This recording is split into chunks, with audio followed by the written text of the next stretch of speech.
Welcome back to a historically bullish week for equities. We'll see if it's the same for digital assets after digital assets just got their digital assets kicked last week. We'll talk about that, stocks, some sports, macro, all of that on today's Rebel's Edge. Bam.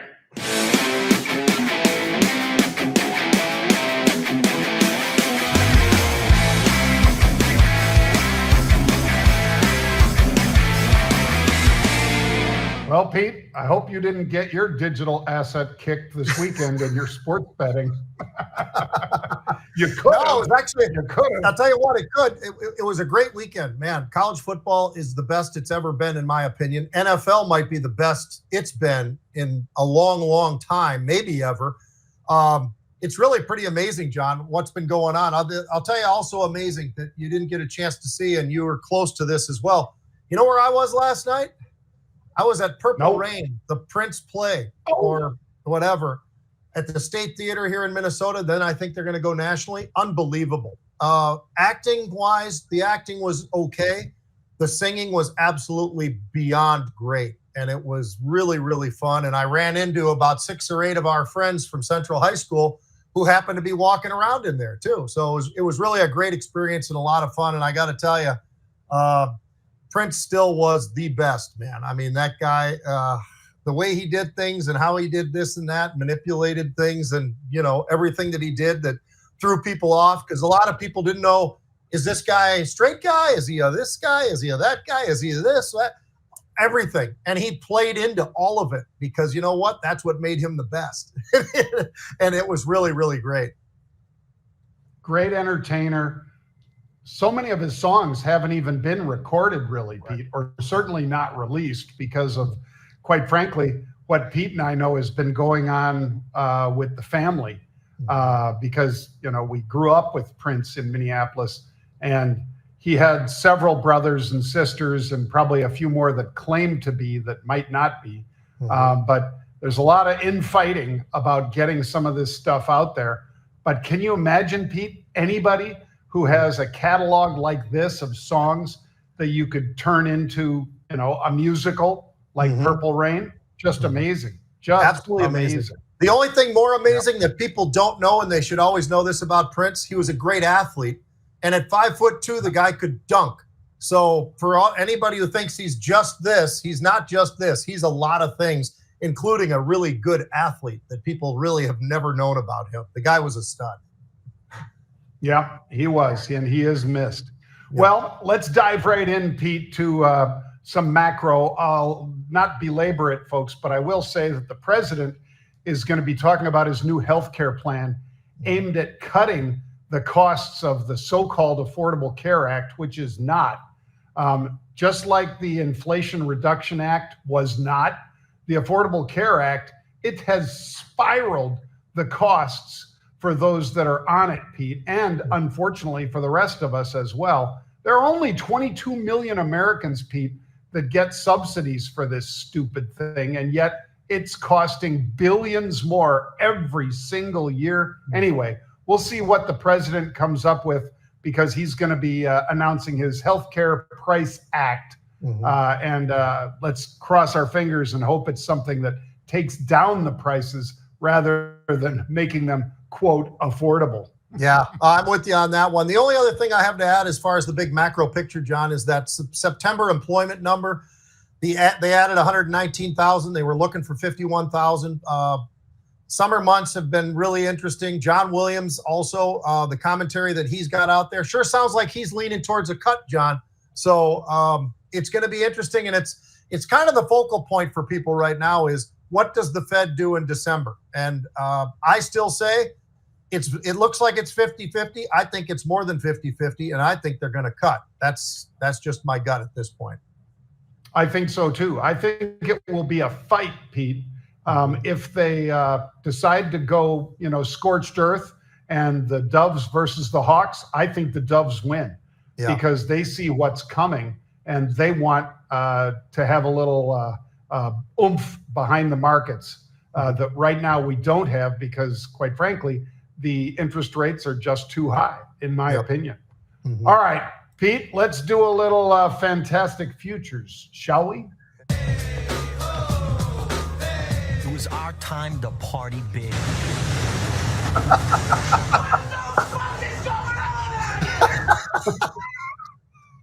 And great. it was even worse. It was even worse than that, folks, because in early October, we hit 126,000 to US dollar for Bitcoin. So obviously today I'm saying Bitcoin is my fantastic future. It hasn't been fantastic for a long time now because we went from 126 to 80,000. When we broke through 100, people thought, oh, well, maybe it'll just pierce it and come right back up. I kept saying I thought 83 was in the cards. Well, I was wrong. It went through 83 too. Didn't stay at 80 long though, Pete. No. But then it rebounded, and we're 87,000 and change today. We're literally flat after testing again back down to 85 overnight. So we'll keep our eye on it. But just like the Wolf of Wall Street movie, what the hell is going on here? A lot of people wondering that. Trust me. Well, this plays into a little bit of that, John, just because of the fact, is it AI, is it crypto, is it what that's actually causing a lot of the volatility that we've gotten? Last week, we actually had a day where we popped all the way up to 28, pulled off of that. Friday, it was still relatively high. It was trading and back and forth, and it was trading closer to, call it, 23. And what we're looking at today, John, is a little bit more of a sell-off. Last I looked, it was down, 7%, then maybe 10 or 11%. So the VIX itself is doing what it's been doing in the past, which is, it can get up at over 20, but can it sustain there? And so far it is, but will it start to pull back even further, especially because of the fact that we're looking at a week with Thanksgiving holiday and probably a very light Friday? I think that sort of might work in favor of the volatility index, at least in tampering it down a little bit further. Well, the NASDAQ's up 531 points at mid-session, Pete. So that's 2.39%. That's a big move, folks.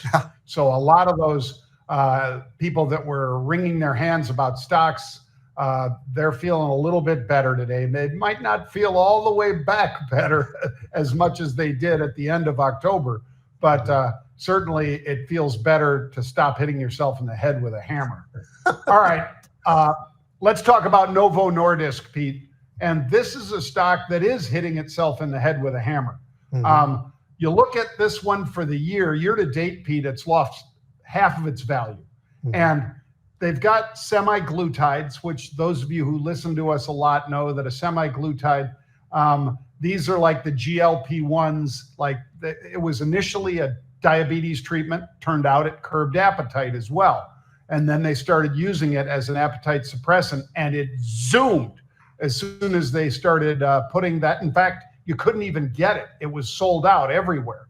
Lilly has a competing product. Well, these guys decided to try to test it for a variety of maladies, including Alzheimer's disease. And it did not statistically reduce the problems associated with Alzheimer's. And so they're basically pulling their planned 1-year extension of the testing on this thing, Pete, just basically saying, nope, we're done. Yeah, it's really a shame. Yeah, and it's really a shame, John. I mean, the shame is the fact that obviously they're trying really hard. They got all the way to phase 3, and then it failed. And what are they going to talk about this coming week when they talk about December 3rd at this Alzheimer's disease conference that's going on? I'm sure that they're going to not want to have to divulge how bad it was, because unfortunately this thing looks like it's going to have to either be looked at again, tweaked this or that. But I mean, that's years, as you and I both know, John, and we talk about it all the time, that just because you've reached phase 3 doesn't mean it's over. You've got to get up and through phase 3, but then you still have to get approval. And that's something that's probably not going to happen under the circumstances now. But to your point, just talk about the haves and the have-nots right now for a moment. Novo Nordisk, like you said, John, it's down 47%, year to date. Okay, so like you said, basically cut in half. Meanwhile, Lilly's up 38%. So going in different directions right now is certainly unfortunate for Novo, and it's been great for Lilly. Lilly's not on its highs, but it's had a really, really good year once again. So interesting to see how this is playing out. But unfortunately, because it is unfortunate, they weren't able to get to the next level with this awful Alzheimer's disease. But it is what the world of, the biotechs as well as the big fellas, they've got to get through that whole process. All of them have to get through there, and they just didn't make it. Well, let's take a look at Google, Pete. GOOGL, or Alphabet if you prefer. We had unusual activity today in this name. And we rarely show those and share them with you folks, but this one, it's options that expire this Friday. And I think I would be confident enough to say most of you watching this show know that we don't trade Thursday. Wednesday's going to be like a ghost town as well. And Friday, we only trade half a day. Yep. So this was a pretty confident bet. We'll see if it plays out. But Paribas, a big bank out of France, basically said, we see Google as an AI cloud winner and a dominant position in search and AI. So that's what initially launched the stock today. It's up a lot since we had unusual activity a couple weeks ago, Pete. Mm-hmm. And today somebody puts down a bet that says, hey, we think it's going higher into the end of this week when there ain't a lot of trading hours left in this week. Yeah. The amazing thing, John, is obviously you brought it up. The important thing is AI and cloud computing and all the rest of that. Doesn't hurt that Warren Buffett decided that he wants a piece of this thing as well. I mean, that certainly never hurts. All of that put together. But also, how about this? They're still growing in search. Everybody is kind of dismissed this whole thing. Well, they probably slowed down a little bit. Oh, really? Revenue was up 15% this last quarter in Q3. So I would say that they're still doing pretty damn good work there as well. So you've also got YouTube, right? For the video ad platforms. Well, they are doing everything it seems like right. The one thing that they took a while for, John, was cloud. But once they actually started to make some progress there, that's when this stock really started to take off. And it's really been an unbelievable move to the upside. And they even got some pretty good kudos from Salesforce and Benioff, right? Benioff comes out there and he says, you know what? We kind of like this whole thing. We like Gemini 3 a little bit better than we do ChatGPT. It's like, really? Wow. That's kind of a nice endorsement. But anyway, Google looks pretty sharp. I like that UOA, John. I really think that the unusual option activity has been pretty solid in Google so far. We'll see if it continues to be so, but it's going to have to happen in a pretty quick way, like you said, because, we have some short days and we've got Thanksgiving and a lot of who knows what happens Wednesday when it's a little thinner. So it's going to be an interesting run, but it isn't that far away from 330, so we'll see. Well, what about AMD, Pete? Because this is another stock, obviously, that's part of cloud. It's obviously part of AI, and that's why the stock got all the way up to almost 260 a share. From a September number, Pete, I think early September it was 157. So again, that's not a double, but that's a huge amount of market capitalization piled on this thing really quick. Wedbush says that of the top 500 best performing supercomputers in the world, AMD is one of their picks. And of course, the other big pick is NVIDIA. Surprise, surprise. Yeah. When we start hearing that Qualcomm has made that list as well, Pete, Qualcomm will explode. Mm-hmm. But this is good news for AMD. Stock's up over $10 today. Mm-hmm. And I think it's going to be a great year, 2026, for both, actually for all three. Mm-hmm. Maybe even Intel in there as well. Yeah. I was going to throw Intel in there, as a matter of fact, John. I mean, they are a part of this whole thing. They're doing the CPUs. They've got positions with the Energy Department, Department of Energy, I should call it, and some of the projects that are out there. So, yeah, when you look at this, it's just one more feather in the cap for AMD. I'd say, as to your point, too, NVIDIA. Others, I think, will come along, but we also already have Intel as part of this whole thing. So I think that AMD, sometimes it gets lost in the shuffle because there's so much talk about NVIDIA, right? And then when it stops with NVIDIA, rather than going to AMD, they seem to go somewhere else. Maybe it's Qualcomm, maybe it's any of the other names that are out there. But I think that the reality is the big three are NVIDIA, AMD, And I'm going to say Intel, because of the fact that they have made some strides and they've got themselves into a position, 25 different CPU sockets that they're a part of as well. So interesting to see this, and interesting to see AMD doing really well. I'm not shocked. I think a lot of people were kind of giving up kind of early, John, on this whole, well, AI is a bubble. Well, there are certain stocks that are a bubble, but I wouldn't say all of AI is a bubble. I would say, okay, Palantir's pretty high. Sure it is. It's trading at 170 PE. Yeah, that is pretty ridiculous. But when I look over at an AMD, or I look over at NVIDIA, or I look at Intel, or I look at some of these names, it is not that way. And a matter of fact, we talked about Google. How about Google? What's the PE for Google? Somewhere close to maybe 22. I mean, let's be real. These are not overplayed so far at all, in my opinion. Yeah, and to Pete's point, folks, when you do pull up Google and you look at their PE and it's 30 or whatever, comparing it to somebody like a Palantir at Pete said close to 170. There seems to be more value in some of these than others right now, because a lot of them have priced like Palantir. I'm not hating on it all of a sudden, by the way, folks. Neither is Pete. We're just explaining that even though they get great Defense Department work, even though they've been doing fabulous things, there can be a time when a stock gets a little extended. This seems to be one of those, and doesn't mean it's got to go straight down. Mm-hmm. So Michael Burry might have basically delisted his hedge fund because of his wrong way bet on it. That took he picked a time frame that wasn't long enough to really take advantage of his view. And that's what people that don't trade options regularly enough frequently do. Mm-hmm. All right, Pete, one more. Let's talk about Tesla, because Elon Musk said the company is nearing the tape out of its A15 chips and has begun to work on the A16 chip. Now, a lot of you are, scratch your head and go, wait, Tesla and chips? You bet, because Musk noted that Tesla vehicles, he said, we can't buy enough chips. And that's just his vehicles, Pete.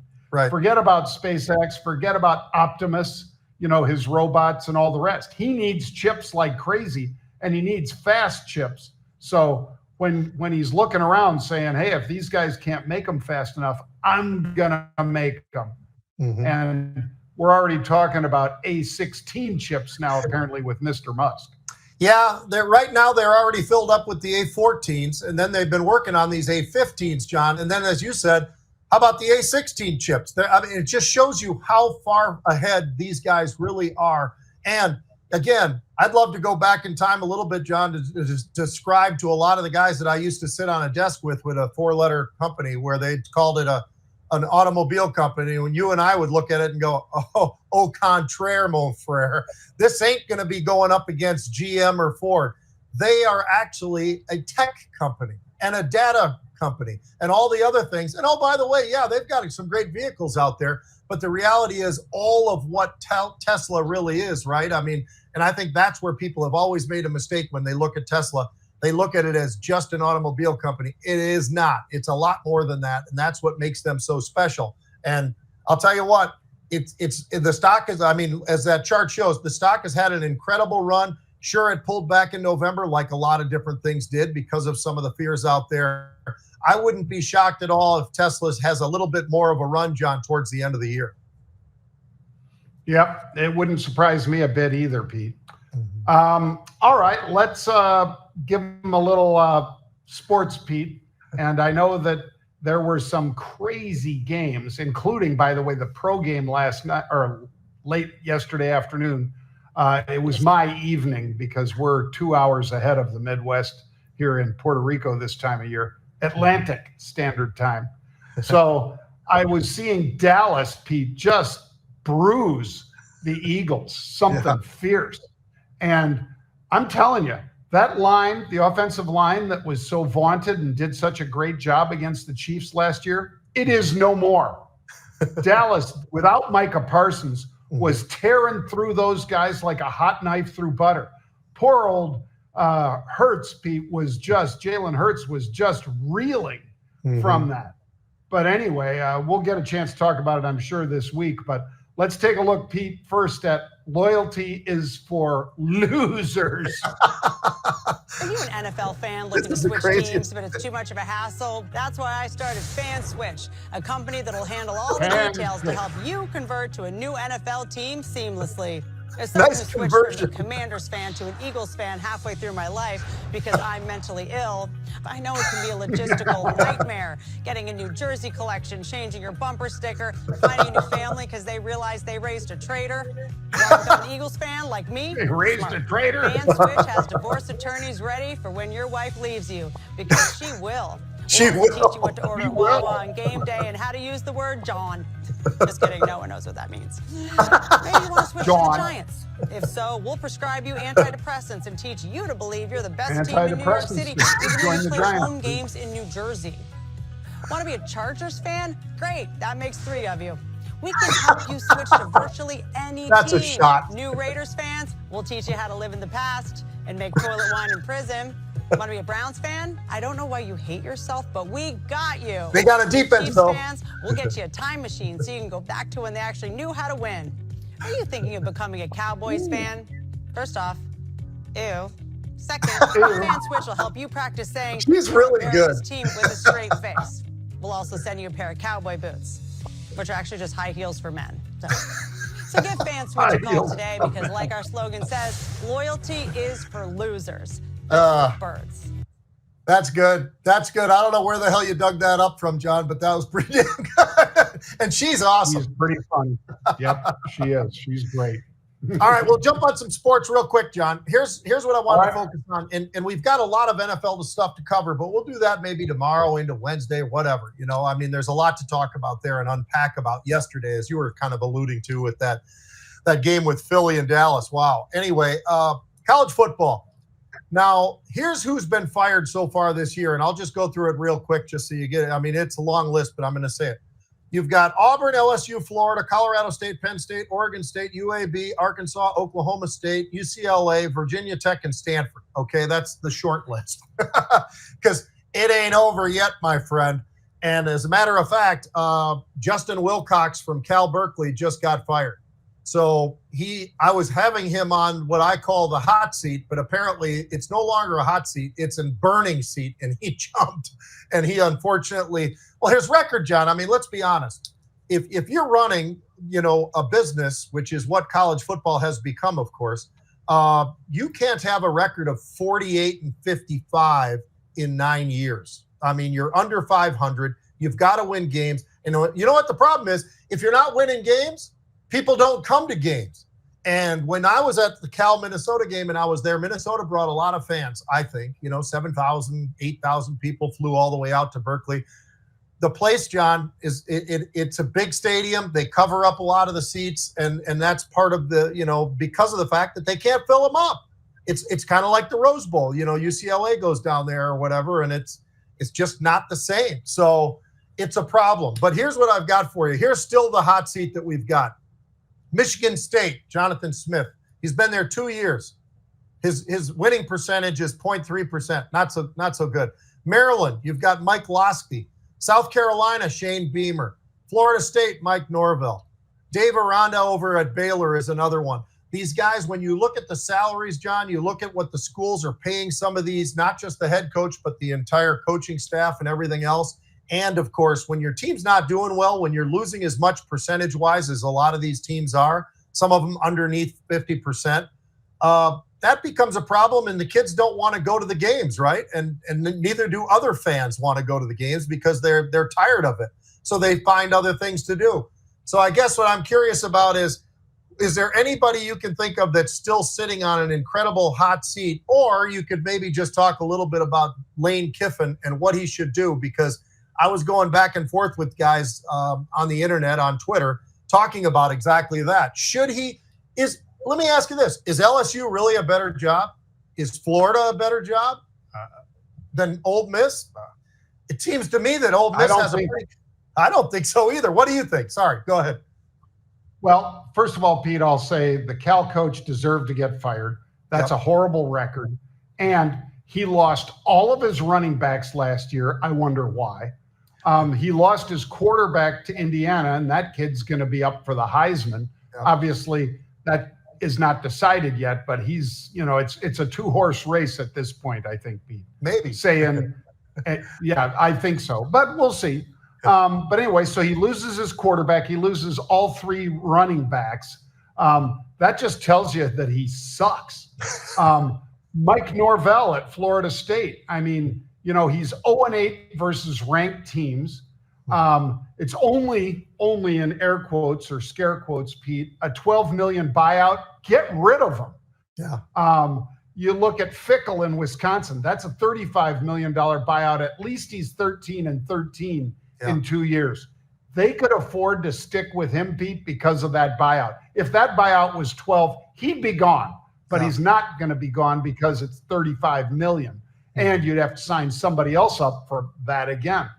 Hugh Freeze at Auburn. Well, that guy, and the guy that I think is safe, even though people give him crap all the time now, Pete, is Lincoln Riley.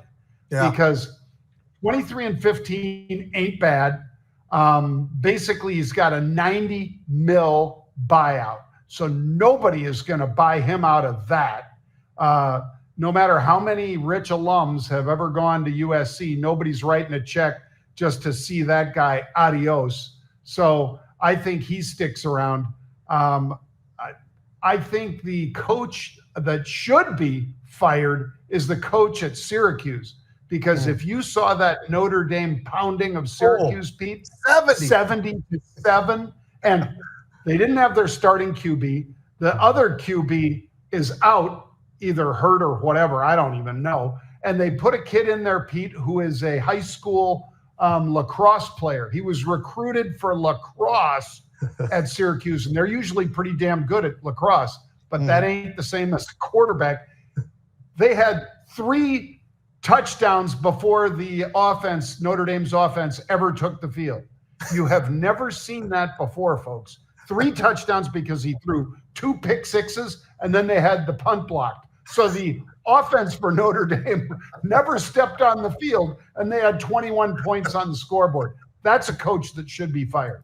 Yeah. No, I agree with you totally on all those points. I think the one thing about USC too, John, is he's still early in his contract. I think Lincoln Riley probably. And he's 8-3, so it's not like they're just terrible out there. They're actually winning some games and all the rest of it, and they're pretty, they're pretty solid. They gave Oregon a decent game for a while, and so, yeah, I think Lincoln Riley is going to stay. Plus, as you said, when you've got that kind of a buyout, I don't think they're going to go for that. I think they're going to keep him for a little while.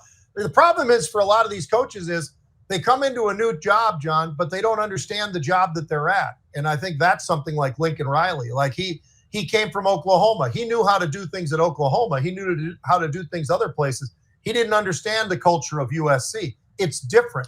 And back when it was Pac-12 and now it's obviously Big Ten team, but it's just different. All right, Heisman Trophy, and you brought this up.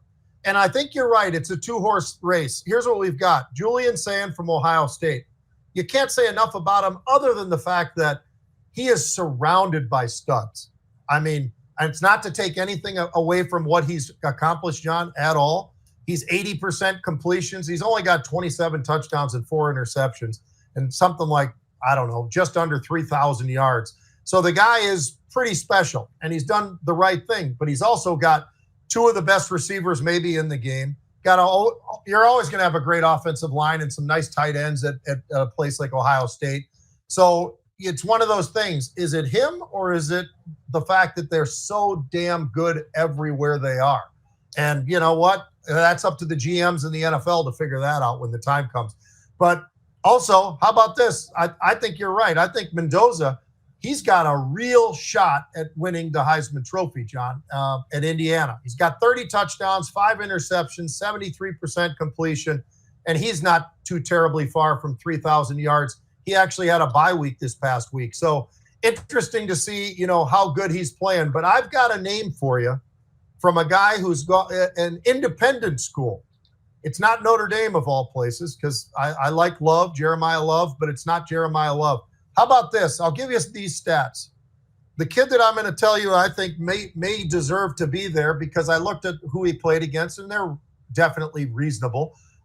28 touchdowns, 1 interception, nearly 70% completions. He has thrown over 3,000 yards. He threw his first and only interception a week and a half ago, John. So in the entire season, he's thrown 1 interception. Joe Fagnono from UConn. I mean, that's a name that probably deserves to be thrown around a little bit. I know that, it's not the most glorious thing out there, but if you're going to say who's really the very best, I tell you what, the kid's 6'3", 235 pounds, can launch the football, can throw the short game, can throw the long game, whatever you want.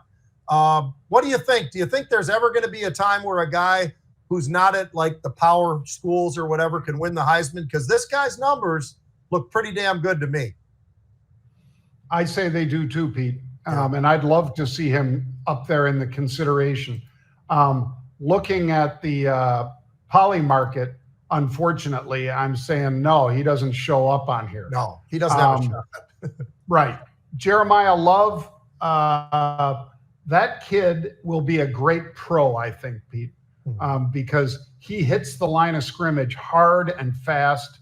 And against decent competition, he has had, I think, since mid-October, almost all of his games are 100-yard rushing games. And that was against USC. Again, no slouch. He had 228 yards. Boston College, they're probably slouchy, but he had 136 yards rushing.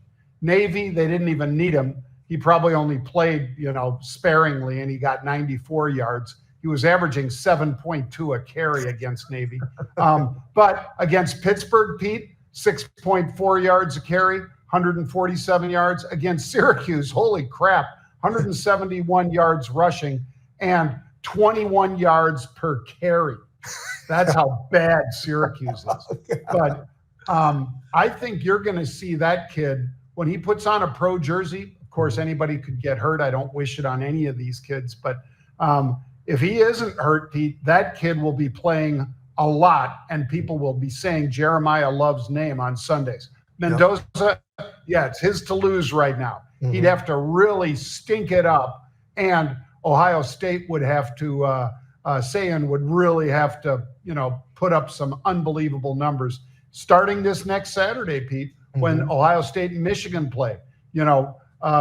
Our guy, the coach there, has never beaten Michigan, so this is a tester for him.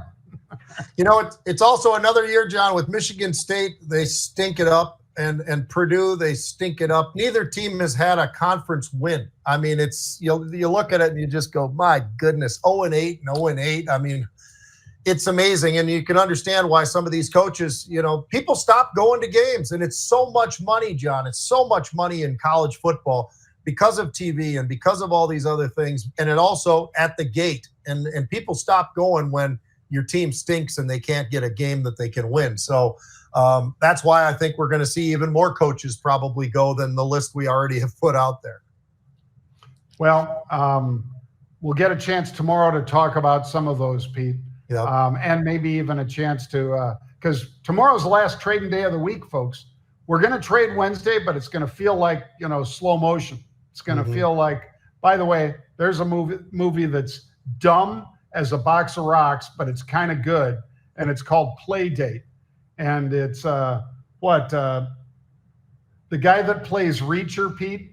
And he and Kevin James it's a buddy movie with those two that become, through a bunch of weirdo circumstances, buddies in this movie. They couldn't be more opposite. By the way, love you, Kevin James, but who put an air hose in that guy? That's right. Like put on like 100 pounds.